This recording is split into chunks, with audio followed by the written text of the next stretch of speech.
sound suspicious. It's not a normal thing to do, to drive to the other end of the country. I wanted to keep it simple. I know it was stupid not to tell you everything. Saying I spent the night in Glasgow when my husband went missing, I thought it would, distract you from what was important. It's different now. Now he's...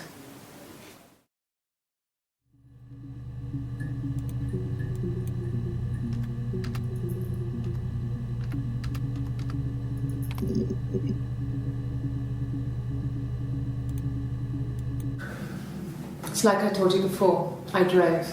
I took the car and drove. I don't have my own car, but I have a spare set of keys. I just drove north. I wanted to think, put some space between me and them. Everything I told you before is true.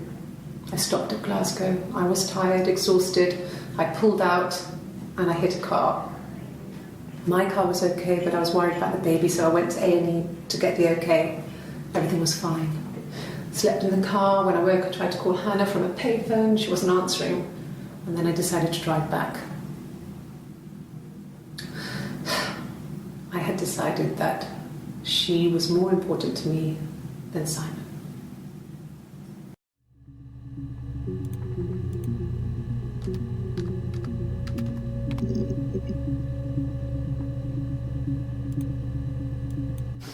We spent the wedding night in a hotel in Brighton. It would have been too much to do more. We were saving for the baby. It was wonderful to be in a hotel, away from home, just alone together. Since then, we've always tried to get away for our holiday.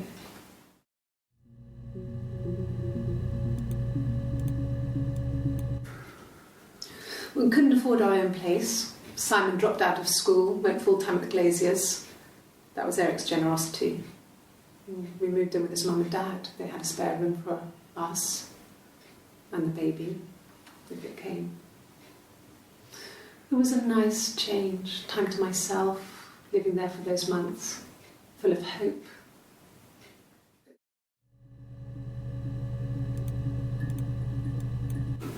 No, I lost the baby. I had a miscarriage at 8 months. We carried on living at Simon's parents until, well, it was only a few months after.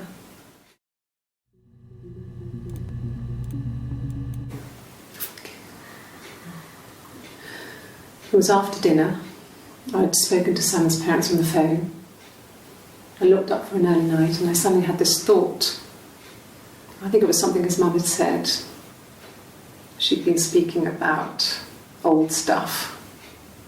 Sad stuff, about when we lived there, about the baby. There's some boxes in the cellar, nursery stuff we never needed and I never had the heart to throw out. And I suddenly remembered that when I'd looked down there the week before, those boxes, that pile was in the wrong place. I went cold all over. I went down there with a torch and went straight to the back, and that's when I saw the bin bags. Pulled them open, saw the body. I screamed and that's when I called the police.